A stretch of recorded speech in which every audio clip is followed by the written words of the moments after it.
सो आज हम बात करेंगे कि टाइप्स ऑफ मैट्रिक्स क्या हैं। सो पहले हम बात करते हैं कि टाइप्स ऑफ मैट्रिक्स क्या क्या है। पहले बात करेंगे हम रियल मैट्रिक्स के बारे में कि यार रियल मैट्रिक्स क्या है। जब हम रियल मैट्रिक्स की डेफिनेशन में जाते हैं ना, तो हमें कुछ ऐसा लग रहा है कि जिसमें कुछ रियल चीज़ें हैं, एक ऐसा अरेंजमेंट जिसमें सारी चीज़ें रियल हैं, नहीं कुछ उसमें है। तो इसका डेफिनेशन भी सेम है कि अगर अगर सभी जो मैट्रिक्स के जो एलिमेंट है, जो एंट्रीज है, वो अगर रियल नंबर से बिलोंग करती है, यानी कि जो भी एलिमेंट हैं वो सारे के सारे रियल नंबर्स हैं, तो उस मैट्रिक्स को हम क्या कहेंगे? रियल मैट्रिक्स कहेंगे। जो सारे स्केलर्स है वो रियल है। ठीक हो गया, ठीक हो गया। अगर फंक्शन का ठीक हो गया तो ये रियल मैट्रिक्स कहलाएंगे। जैसे ठीक है, अगर सारी चीज़ें अगर उसकी रियल में है तो वो रियल मैट्रिक्स हो जाएंगी। जैसे एग्जांपल हम यहाँ देख रहे हैं कि ये जो हमें गिवन मैट्रिक्स है, यहाँ के सारे जो एलिमेंट है 1 2 3 4 5 4 6 8 ब्ला ब्ला ब्ला, तो ये सारे जो एलिमेंट हैं ये सारे रियल हैं। तो यानी कि इसमें ना कोई कॉम्प्लेक्स नंबर है, ना कोई वगैरह वगैरह। तो ये इस प्रकार के मैट्रिक्स क्या कहलाएंगे? रियल मैट्रिक्स कहलाएंगे। ठीक हो गया। वास्तविक मैट्रिक्स कहलाएंगे। ठीक हो गया।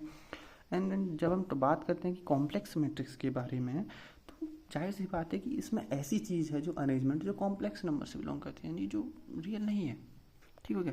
तो अगर हम इमेजनरी है सपोज, देन अगर सभी मैट्रिक्स के जो एलिमेंट हैं अगर वो या तो कॉम्प्लेक्स हो, सारे के सारे कॉम्प्लेक्स हो, तो जाहिर सी बात है जब सारे कॉम्प्लेक्स है तो यार वो अरेंजमेंट ही कॉम्प्लेक्स का हो गया। और जब हम बात करते हैं कि यार जो दूसरा, हम एक और बात कि अगर सपोज कि एक मैट्रिक्स में 10 एलिमेंट हैं, 9 रियल है, बट एक मैट्रिक्स का जो एलिमेंट अगर वो कॉम्प्लेक्स हो गया तो वो सारी मैट्रिक्स कॉम्प्लेक्स मैट्रिक्स के फॉर्म में आ जाएगी। जैसे हम यहाँ देख रहे हैं कि यहाँ पे जितने के जितने ये 8 एलिमेंट हैं, 3 by 3 9 उसकी 3 by 3 मैट्रिक्स की, यहाँ पर एक एलिमेंट, सिर्फ एक एलिमेंट क्या गया? कॉम्प्लेक्स हो गया। देख लो ये जो एलिमेंट है वो कॉम्प्लेक्स, इस वजह से ये बनते बनते रियल नंबर बनते बनते रह गए। किस्मत किसकी खराब थी, क्या बन गए? रियल नंबर, रियल मैट्रिक्स कहलाते चूंकि, और क्या बन गया? ये कॉम्प्लेक्स मैट्रिक्स। यहाँ तो ठीक है, इसका तो सही है, सारे के सारे एलिमेंट कॉम्प्लेक्स के, तो भाई हो गया, ये तो कॉम्प्लेक्स मैट्रिक्स है। यहाँ पे सिर्फ एक मैट्रिक्स एक एक की वजह से रह गया। ठीक हो गया। अब जब हम बात करते हैं यार हॉरिजॉन्टल मैट्रिक्स, वाओ, देखो एक m cross m matrix horizontal कब कहलाएगी? जब उसकी नंबर ऑफ रो, देखो नंबर ऑफ रो छूट कम हो जाएंगे नंबर ऑफ कॉलम से। देखो अगर उसके कॉलम बढ़ जाएंगे, ठीक हो गया, उसकी जो कॉलम है वो बढ़ जाएंगे, तो क्या होगा? रो तो कम है बट उसके कॉलम ज़्यादा है, इस वजह से किस फॉर्म में आ रही है? ये हॉरिजॉन्टल मैट्रिक्स। अगर इसकी एक ही बात है कि एक ही कॉलम पर रो जाते फिर भी हॉरिजॉन्टल है, बट हम इसकी बात नहीं करें कितनी रो कितनी कॉलम, बस ये शर्त होनी चाहिए कि उसमें कॉलम ज़्यादा हो। जैसे अगर 3 by 8 की मैट्रिक्स है, उसमें 3 रो हैं बट कॉलम इसकी ज़्यादा है, 8 है, तो ये भी हॉरिजॉन्टल है। तो यानी कि एक ऐसी मैट्रिक्स है जिसमें रो कम है बट कॉलम ज़्यादा है, तो वो हॉरिजॉन्टल कहलाएगी।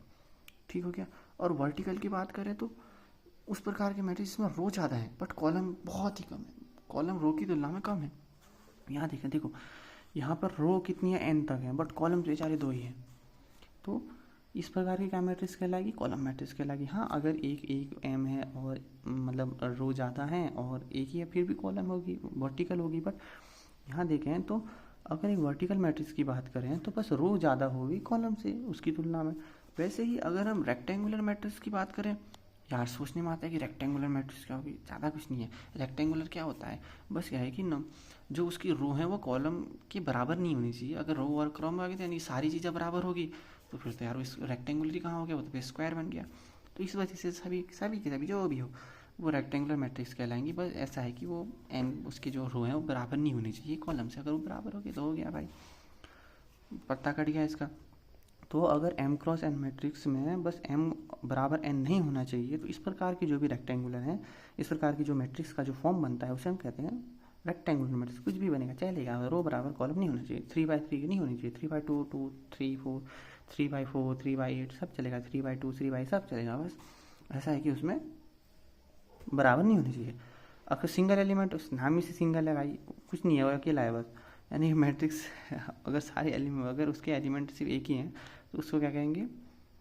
सिंगल एलिमेंट कहेंगे। जैसे हम यहाँ देख रहे हैं स्क्वायर मैट्रिक्स को कुछ को, बट है तो सिंगल ही ना, तो सिंगल मैट्रिक्स हो जाएगी। अगर रो मैट्रिक्स की बात करें तो जो m cross m matrix row matrix तब कहलाएगी जब वो इस प्रकार का फॉर्म बनाए कि उसके पास रो तो मतलब रो एक ही है, बस कॉलम ज़्यादा है, मतलब उसके पास एक ही रो है, तभी तो रो मैट्रिक्स होगी ना। अगर कॉलम ही एक हो जाएगा और रो बन जाए तो फिर तो कहाँ रो बनेगी। तो रो क्या है, वो पंक्ति कब बनेगी, जब सारे के सारे बच्चों को हमने एक ही लाइन में खड़ा कर दिया। तब देखोगे तो पंक्ति एक है, बट बच्चे तो ज़्यादा है, बच्चे को देखेंगे तो कॉलम के फॉर्म में बहुत ज़्यादा है, बट रो के फॉर्म में एक ही है वो। तो अगर एक रो है बट कॉलम बहुत सारे हैं, यानी एक क्रॉस एन, यानी कि ये यहाँ देख रही हो 1 क्रॉस एन, तो ये क्या कहलाएगी, रो मैट्रिक्स कहलाएगी। ठीक हो जाएगा। हाँ, रो एक ही है, बस कॉलम फिक्स हो गया, रो फिक्स हो गया और कॉलम चेंज होते रहेंगे। और कॉलम की बात करें तो कॉलम मैट्रिक्स क्या हो जाएगी, इसमें हम क्या करेंगे, रो तो एक ही रहेगी, बस कॉलम चेंज होते रहेंगे, सॉरी कॉलम चेंज होते रहेंगे, रो फिक्स रहेगी। मैं भी थोड़ा हो गया। यहाँ देखा कि m क्रॉस 1, यानी कि कॉलम तो बदलते रह रही है। इस बार हमने सभी जो भी बच्चे थे उसको एक पंक्ति में खड़ा कर दिया, बस सीधी पंक्ति में। हमने इस प्रकार 36 में किया था हॉरिजॉन्टल में, इस बार हमने वर्टिकली कर दिया। एक ही पंक्ति वर्टिकली है, तो यहाँ देखोगे तो हम इसमें हॉरिजॉन्टल डायरेक्शन में, यानी कि रो के फॉर्म में बहुत सारे हैं बट कॉलम एक ही है, तो यानी कि एक कॉलम होगी और रो बहुत सारे होंगे, तो इसको क्या कहेंगे हम, रो कॉलम मैट्रिक्स। अब ध्यान से देखो, अगर हम कॉलम मैट्रिक्स को 10 की है तो भाई 10 पन्ने लगेंगे, सॉरी 10 लाइनें लगेंगी, हर एक लाइन में एक दिखाएंगे। तो जितनी भी कटौती करो तो पेज क्या कहते हैं, जगह बहुत सारी देगा। तो इसको ही हमने टैकल करने के लिए हमने क्या किया कि हमने इसको एक नई तरीके से डिनोट किया। देखो पहले हम डिनोट करते थे लंबे वर्टिकली फॉर्म में, तो यार इसमें ज़्यादा चांस है कि यार वो लेगा ज़्यादा क्या कहते हैं उसको, जगह लेगा। तो अगर हम यहाँ देखें तो अगर हमने इसको एक कर्ली ब्रैकेट में किया कि सीधा लिख दो, जैसे सेट रोस्टर फॉर्म में लिखते हैं, या फिर एक काम करो इसको रो मैट्रिक्स की तरह लिखो, बस ऊपर से हल्का सा डैश बना दो, यानी ये यूनिक है तो दूसरे पहचान लेंगे भाई इसके अंदर डैश लगा है, ये रो मैट्रिक्स नहीं है, कॉलम है। अगर जीरो मैट्रिक्स की बात करें तो ऑल एलिमेंट, अगर सारे एलिमेंट जीरो हो गए तो जीरो ही है, कुछ नहीं है, वो जीरो मैट्रिक्स है, सारे एलिमेंट जीरो हो गए। और डिनोट किससे करते हैं, ओ m क्रॉस m या जो भी है एम एन, और या सिंपली जीरो से, या फिर 2x2 की मैट्रिक्स है जहाँ पे सारे एलिमेंट जीरो हैं। ठीक हो गया। और अब हम बात करेंगे स्क्वायर मैट्रिक्स की। स्क्वायर का मैंने पहले भी जिक्र किया कि स्क्वायर क्या होता है, जिसके सारे के सारे, यानी कि जो हॉरिजॉन्टल लाइन और वर्टिकल लाइन जो भी है वो सारे सेम हो गए किसी चीज़ के। हमने 4 पेन्स का, सारे पेन्स को बराबर है उसकी लंबाई 10-10 सेंटीमीटर की, और उनको हमने स्क्वायर के फॉर्म में रखा। हमने उसको एक आमने सामने दोनों चारों पेन को रखा तो स्क्वायर बनेगा। तो सेम वैसा ही अगर उसके सारी की सारी, इसका मतलब क्या है कि जो सारी रो हैं और कॉलम, यानी वर्टिकल और हॉरिजॉन्टल जो भी लाइन में है, सिंपल अरेंजमेंट की बात करें तो वो बराबर है। ठीक हो गया, ठीक हो गया। तो हमारे पास 4 क्रिकेट की टीमें हैं, चारों के 11-11 बंदे हैं, सबकी सेम हाइट, सब कुछ सेम है, तो हमने उसको एक स्क्वायर फॉर्म में रखा। तो क्या कहलाएगा, स्क्वायर में अरेंजमेंट है, यानी कि मैट्रिक्स बनेगी जिसका स्क्वायर अरेंजमेंट है। तो यानी कि नंबर ऑफ रो बराबर नंबर ऑफ कॉलम्स है, यानी उसको हमने उन सभी को कैसे किया, रो और कॉलम के फॉर्म में लिखा, तो बराबर बांटेंगे तो क्या बनेगा, स्क्वायर मैट्रिक्स। तो अगर हम नंबर ऑफ रो बराबर नंबर ऑफ कॉलम्स हैं तो वो क्या कहलाएगा, इस प्रकार के मैट्रिक्स क्या कहलाएंगे, स्क्वायर मैट्रिक्स। अब हम स्क्वायर मैट्रिक्स के डायगोनल की बात करते हैं। जो स्क्वायर मैट्रिक्स के डायगोनल होंगे वो डायगोनल उन एलिमेंट के होंगे जिसकी नंबर ऑफ रो बराबर नंबर ऑफ कॉलम होंगे। अब यार सोचने में आता है कि डायगोनल में वही नंबर क्यों, ठीक है। तो जब हम इसकी बात करते हैं, जब हम एक स्क्वायर मैट्रिक्स की डायगोनल को खींचते हैं, देखो ये मेरे पास स्क्वायर मैट्रिक्स, हमने इसकी डायगोनल पे लाइन खींची और जब हमने इंटरसेक्टिंग पॉइंट लिया जो डायगोनल बनाते हैं, तो वो इन नंबरों पर ही होते हैं, ये जहाँ पे रो बराबर कॉलम हो। तो इस वजह से हम इनको लेते हैं, जहाँ पे रो बराबर कॉलम हो उस एलिमेंट को i बराबर से, तो उनको क्या कहते हैं, डायगोनल एलिमेंट कहते हैं उनको। ठीक हो गया। और जो स्क्वायर मैट्रिक्स का ऑर्डर क्या कहलाएगा, एन, क्योंकि सेम है तो एन स्क्वायर बोल दो, एम स्क्वायर बोल दो, एम क्रॉस एन बोल दो, एम बोल दो, एन क्रॉस एन बोल दो। ठीक हो गया। अब हम बात करते हैं कॉन्जुगेट एलिमेंट। देखो जो अगर हम डायगोनल एलिमेंट यहाँ देख रहे हो, इसके ऊपर वाले एलिमेंट देखें तो एक A12 है, बट इसके हम सामने देखें तो इसका जो मिरर इमेज बनेगी, फॉर एग्जाम्पल समझने के लिए, तो A21 बनेगी, यानी कि जहाँ पर AIJ बराबर AJI हो उनको कहते हैं हम कॉन्जुगेट। और समझो तो ये सोचो कि ये जो डायगोनल है ये एक्ट कर रहा है लाइक अ मिरर, तो इसकी जो ऊपर साइड जो इमेज बनेगी उसकी जो, जैसे ये इसकी जो इमेज बनी ऊपर साइड, तो एक दूसरे की मिरर इमेज है, तो इसकी इमेज यहाँ पे 1-2 बनी, या फिर इसकी इमेज यहाँ पे 2-1, तो इनकी मिरर इमेज की भी समझ सकते हैं कि AJI बराबर AIJ, यानी कि AJI की मिरर इमेज जो बनी इसकी प्रेजेंट में, तो ये क्या कहलाएगा, कॉन्जुगेट एलिमेंट। ठीक हो गया। और अगर जहाँ और एक बात करें, जो यहाँ पे जो जहाँ भी ये देख रहे हो, ये एक सेकंड पेन नहीं चल रही, देखो ये वाले जो डायगोनल हैं यहाँ पे जो भी एलिमेंट हैं, ठीक हो जाइए, डायगोनल एलिमेंट है, और जो जहाँ पे बनी है यानी कि जो डायगोनल है, जो लाइन बनाई है, इसको हम बोलते हैं लीडिंग डायगोनल या प्रिंसिपल डायगोनल या मेन डायगोनल। यानी जो स्क्वायर मैट्रिक्स की डायगोनल है, एलिमेंट की बात है, जो डायगोनल है उसको हम क्या बोलते हैं, लीडिंग डायगोनल और या प्रिंसिपल डायगोनल और या मेन डायगोनल, जो भी बोलो, ठीक हो गया। और अब बात करते हैं, चलो डायगोनल की बात होगी तो हम डायगोनल मैट्रिक्स की बात करें, तो इसके नाम से समझ में आ रहा है कि एक ऐसी मैट्रिक्स के बारे में बात कर रही है जहाँ पे सारे के सारे जो कुछ डायगोनल के बारे में बात हो रहा है। तो देखते हैं, देखो अगर एक स्क्वायर मैट्रिक्स जहाँ की एम क्रॉस एम की बात मैंने पहले की, तो उसके जो डायगोनल एलिमेंट को छोड़ के, यानी जो लीडिंग डायगोनल है उस पर जो भी एलिमेंट उनको छोड़ के अगर जो बाकी के सारे एलिमेंट हैं उसके ऊपर और नीचे सारे जीरो हो गए, तो उस प्रकार के हम क्या बोलेंगे, हम डायगोनल एलिमेंट बोलेंगे। मैथमेटिकल में क्या है, ये ए आई जे जहाँ पर जीरो होंगे बट जहाँ पर आई क्रॉस जे ना हो बराबर, इस प्रकार के क्या बोलते हैं डायगोनल। और हम सीधा दिखाने के लिए भी सीधा डायगोनल, तो सीधा डाई D1 D2 DN जो भी डायगोनल एलिमेंट हैं, अगर हमने एग्जांपल कह दिया कि अगर ये ऐसा है कि मैट्रिक्स है जहाँ पे जो भी डायगोनल एलिमेंट वो D1 D2 ऐसे हैं, तो उस प्रकार के हम क्या कहेंगे, हम इसको डिनोट करेंगे D1 D2, या फिर ऐसे समझो कि सारे element A1 A2 A3 A11 A22 ANN यहाँ पर डायगोनल में एलिमेंट है, तो उसको डिनोट करेंगे हम डायगोनल, डाइग लिखेंगे, उसके बाद हम ब्रैकेट में A11 A22 ऐसे एन तक कॉमा के साथ लिखेंगे। और एग्जांपल के लिए जैसे ये 3x3 की स्क्वायर मैट्रिक्स है, इसके डायगोनल 1 2 3 है, बाकी सारे जीरो हैं, तो लिखने के लिए हमने क्या किया, डायगोनल 1 2 3, तो ऐसे लिखते हैं। अब बात आती है स्केलर मैट्रिक्स की। जब हम ध्यान से देखते हैं स्केलर मैट्रिक्स कुछ नहीं है, बस डायगोनल मैट्रिक्स है जिसके सारे के सारे एलिमेंट सेम है, कुछ नहीं है। देखो क्या लिखा है, जब डायगोनल मैट्रिक्स है जिसके सारे जो नॉन डायगोनल एंट्रीज होता है जीरो है, डायगोनल मैट्रिक्स की बात करें तो सारे नॉन डायगोनल एलिमेंट जीरो होंगे, ठीक हो गया। और जो डायगोनल एंट्री में जो भी ये डायगोनल में एंट्री में जो सारे के सारे एलिमेंट बनते हैं उन सारे सेम है, कुछ नहीं है, एक है तो सब जगह एक है, तो इस प्रकार क्या कहलाएंगे हम, दो है तो सब जगह दो है, एक की तो वो अलग कहलाएगा, है तो डायगोनली स्केलर ही, पर वो कुछ और कहेंगे, इंपॉर्टेंट पढ़ेंगे। तो इस प्रकार क्या कहलाएगा वो स्केलर मैट्रिक्स। जैसे एग्जांपल के देखो, हमने ए आई जे एक मैट्रिक्स है जो एम क्रॉस एन की है, बट उसके जहाँ पर डायगोनल वहाँ पे अल्फा हो गया, यानी सारी जगह अल्फा है, और बट जहाँ पे आई बराबर जी नहीं है, जो नॉन डायगोनल वहाँ पे जीरो हो गया। इस प्रकार की जो भी मैट्रिक्स कहलाएंगे वो क्या कहलाएंगी, स्केलर मैट्रिक्स। सपोज ये यहाँ पर दो की जगह दो दो दो दो दो सारे सेम है, अल्फा बराबर दो है, यानी कि सारे सेम है, तो ये कहलाएगा स्केलर मैट्रिक्स, स्केलर मैट्रिक्स। अगर सपोज एक एम क्रॉस एन की मैट्रिक्स है, जैसे ये 3x3 की मैट्रिक्स है, ये अल्फा अल्फा अल्फा, तीसरी ये यहाँ भी जीरो, यहाँ भी जीरो, यहाँ भी जीरो, यहाँ पे जीरो, इस फॉर्म में सॉरी, यहाँ भी जीरो, यहाँ भी जीरो, तो नॉन डायगोनल एंट्री पे यहाँ पे जीरो है, यहाँ भी जीरो, यहाँ भी जीरो, बट ये जो सारे एलिमेंट सेम है डायगोनल पे, ये सारे क्या कहलाएंगे, इस प्रकार की मैट्रिक्स कहलाएगी स्केलर मैट्रिक्स, ठीक हो गया। अब हम बात करें यूनिट, मैं कह रहा था ना कि जो अगर सारे एक हो गए तो क्या होगा, देखो अगर एक स्केलर मैट्रिक्स या स्क्वायर मैट्रिक्स या डायगोनल मैट्रिक्स जो भी है, बट उसमें इस प्रकार की मैट्रिक्स है कि जहाँ पे सभी डायगोनल एंट्री जो भी एलिमेंट है वो सारे एक हो जाए, यूनिटी हो जाए, तो उस प्रकार क्या कहलाएंगे मैट्रिक्स को, यूनिट मैट्रिक्स या फिर आइडेंटिटी में, क्योंकि एक को यूनिट बोलते हैं, इकाई एकता के साथ एकता में शक्ति है, तो क्या कहलाएगी यूनिट वेक्टर या यूनिट मैट्रिक्स या आइडेंटिटी मैट्रिक्स, डिनोट करते हैं आई एन से या डायगोनल 1 1 1, क्योंकि डायगोनल तो एक ही है। और मैथमेटिकल में समझे तो ए हमारे पास एक मैट्रिक्स है एम क्रॉस एन की, और जिसके सारे ए आई जे एलिमेंट वन हो, जो ए आई जे एलिमेंट हैं जीरो होंगे जहाँ आई बराबर जे नहीं है, यानी नॉन डायगोनल, और जहाँ पर आई बराबर जे है बोले तो डायगोनल, वो क्या हो जाएंगे, एक हो जाएंगे, तो उसको क्या बोलेंगे हम, identity matrix, denote I n से एन क्रॉस एन की मैट्रिक्स है या डायगोनल, एक ही बात है। मैंने मतलब डायगोनल को वैसे बोलते हैं क्योंकि डायगोनल वैसे तो आई क्रॉस एन से डिनोट करते हैं, बस हम ऑल्सो खाली हम समझने के लिए कहेंगे क्योंकि डायगोनल की तरह ये व्यवहार कर रही, तो हमने इसको डायगोनल 1 1 1 कह दिया, वैसे डिनोट करते हैं हम आई एन से, ठीक हो गया।